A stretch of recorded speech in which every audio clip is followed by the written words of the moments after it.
Hi there, my name is Shahzad. Welcome to Success Part 18.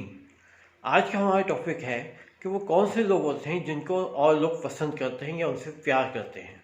ये आज का हमारा टॉपिक है और ये टॉपिक मैंने नॉर्मन विंसेंट पील की book amazing results of positive thinking में से लिया है।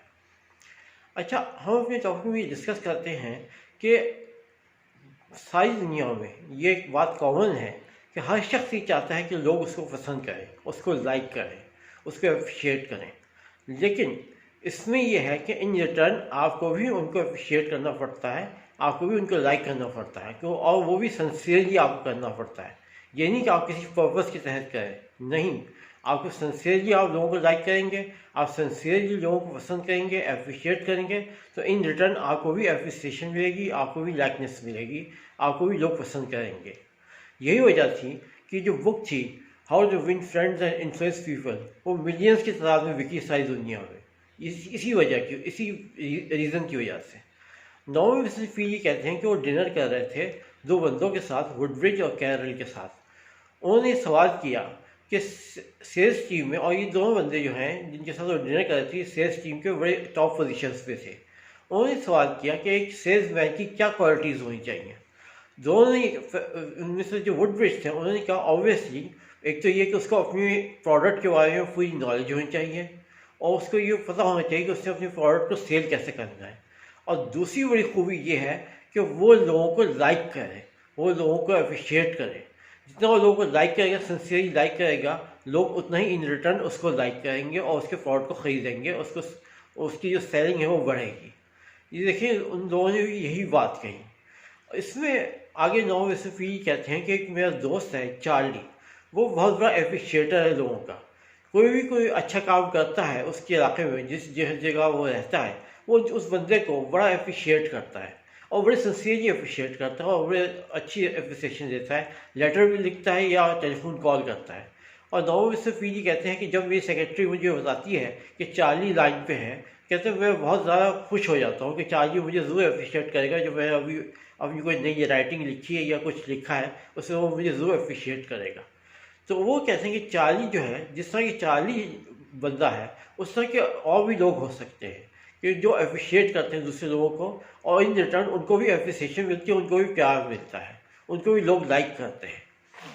आगे वो कहते हैं कि एक खातून की कहानी बताते हैं जिन्होंने उनको लेटर लिखा और वो ये कह रही थी कि उन्होंने ये कहा लेटर में कि मेरा जो मैनेजर था वो बहुत ज़्यादा सख्त था मेरे ऊपर, हर वक्त आके मुझ पर गरजता बरसता रहता था। लेकिन मैंने सोचा कि आखिर ये ऐसा क्यों है, क्योंकि मैं तो कोई गलत काम नहीं कर रही, तो ये मेरे ऊपर क्यों इतना ज़्यादा गुस्से हो रहा है। क्योंकि मुझे ये पता चला कि उसका जो बॉस है वो उस पर गुस्से होता है और बिला वजह में गुस्से होता है, और ये इसी वजह से इन रिटर्न और या इन रिटेलिएशन वो हम पे गुस्से होता है। जो मैनेजर जो है ऑफिस आके कहती मैंने अपने बॉस को ख़त लिखा, बड़ी हिम्मत दिखाई, कहती उस औरत ने, कहती कि मैंने बड़ी हिम्मत दिखाई, मैंने अपने बॉस को, जो अपने मैनेजर का जो बॉस था उसको ख़त लिखा और उसमें मैं लिखा कि आप अगर अपना रवैया नरम कर दें अपने मैनेजर के साथ और अपने मैनेजर पर ज़्यादा गुस्सा ना करें तो इन रिटर्न वो हम पे भी गुस्सा नहीं होगा और वो भी हम पे नरम पड़ जाएगा और दफ्तर का माहौल भी अच्छा हो जाएगा। कहती है कि ये तो मैं लिख के भेज तो दिया, लेकिन मैं ये डर रही थी कि ये मुझे जो है जॉब से निकाल ना दिया जाए। लेकिन बात उसके ऑपोजिट हुई, बॉस उसकी बात को समझ गया और जो ऑफिस था उसका माहौल कम्प्लीटली चेंज हो गया।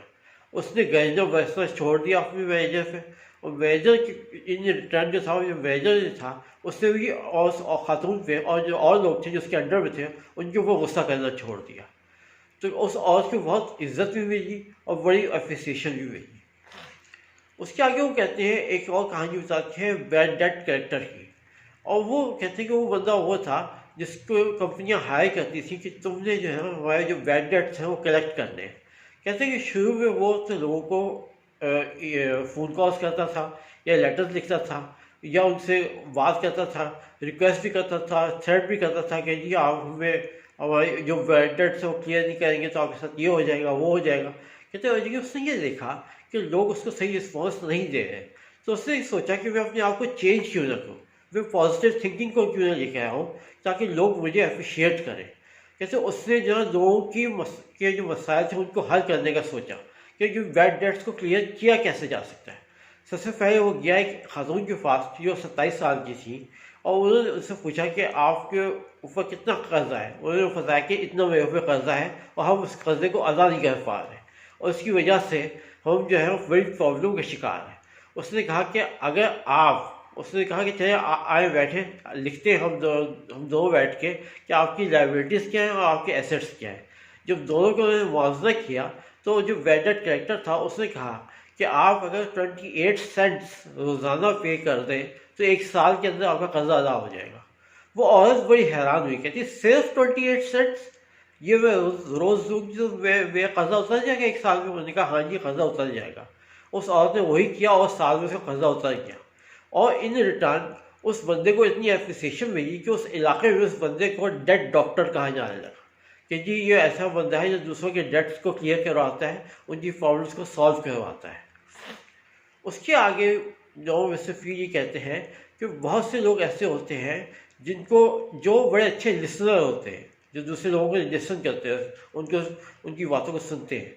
उसने एक बंदे का नाम, एक ऑर्थर एक बंदा था उस वक्त, जो कि एडिटर था न्यूज़ एजेंसी का।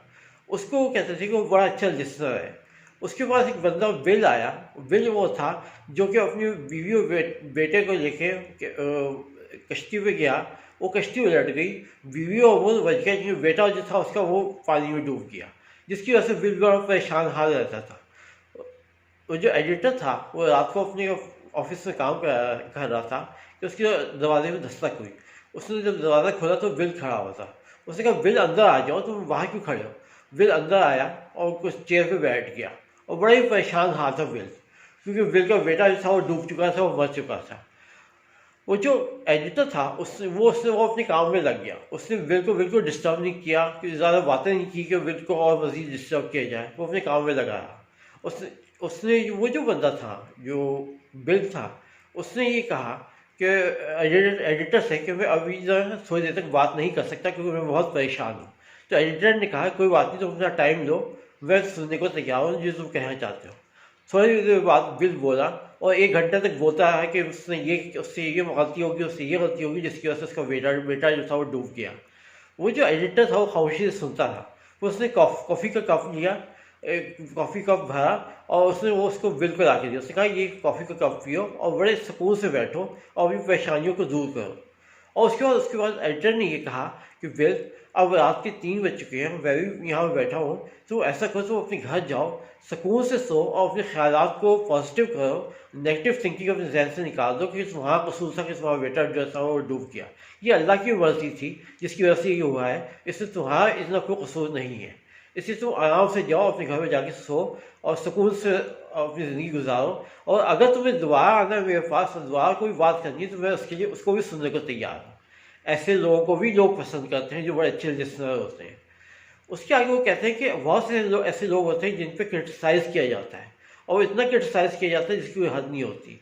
उन्होंने प्रेसिडेंट हर्बर्ट के बारे में बताया कि नॉर्मन वेस्टरफील्ड ने प्रेसिडेंट से पूछा कि जब वो रिटायर हो गया कि प्रेसिडेंट आपके ऊपर बड़ा क्रिटिसिज्म हुआ कि आपको लोग बड़ा क्रिटिसाइज़ करते रहे जब अपने दौरे हुकूमत में थे, तो आपने हर चीज़ को बर्दाश्त किया, ये कैसे आपने किया। तो प्रेसिडेंट ने कहा कि मैंने ये सोचा था इस फील्ड में आने से पहले कि जब मैं आऊँगा और मैं जब ये ओहदा संभालूंगा तो मुझ पर क्रिटिसिज्म होगा, लोग मुझे क्रिटिसाइज़ करेंगे, लेकिन मैंने हर चीज़ को बर्दाश्त करना है और खामोशी से उसको एक्सेप्ट करना है।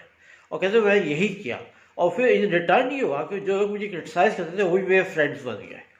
ऐसे लोग भी वो होते हैं जिनको लोग लाइक करते हैं, जो क्रिटिसिज्म को भी पॉजिटिवली लेके चलते हैं, उसको नेगेटिवली लेके चलते हैं।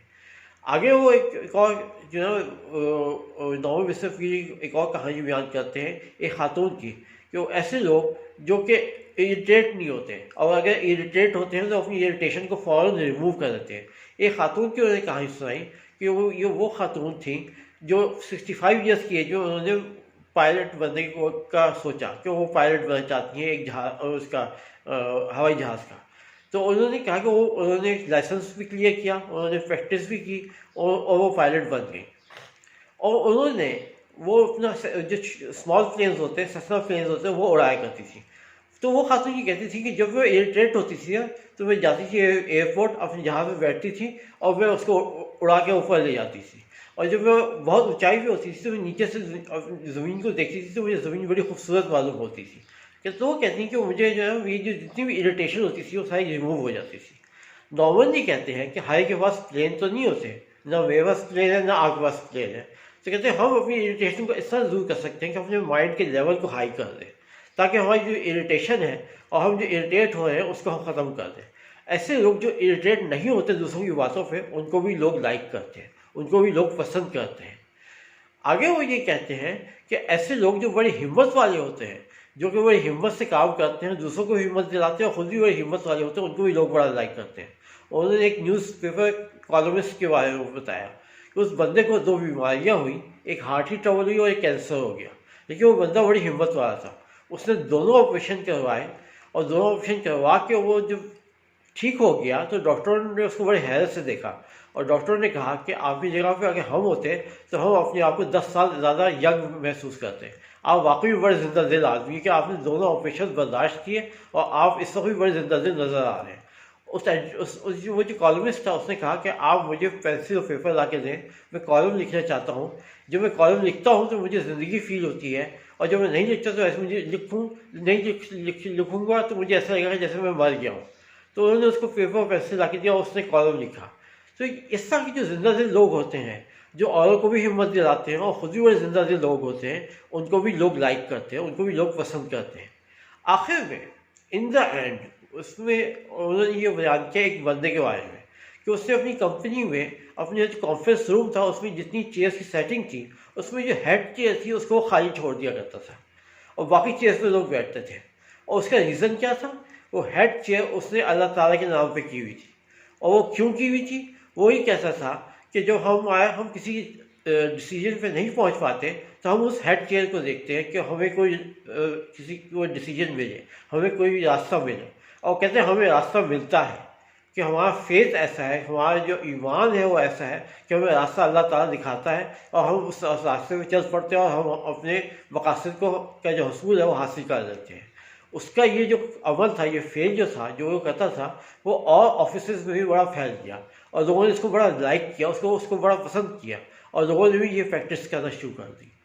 इन द एंड ये जो मैंने जितनी भी बातें आपसे की हैं कि जो लोग दूसरे लोगों को लाइक करते हैं, पसंद करते हैं, अगर आपको मेरी वीडियो पसंद आई है तो आप मेरी वीडियो को लाइक कीजिएगा और मेरे चैनल को सब्सक्राइब कीजिएगा।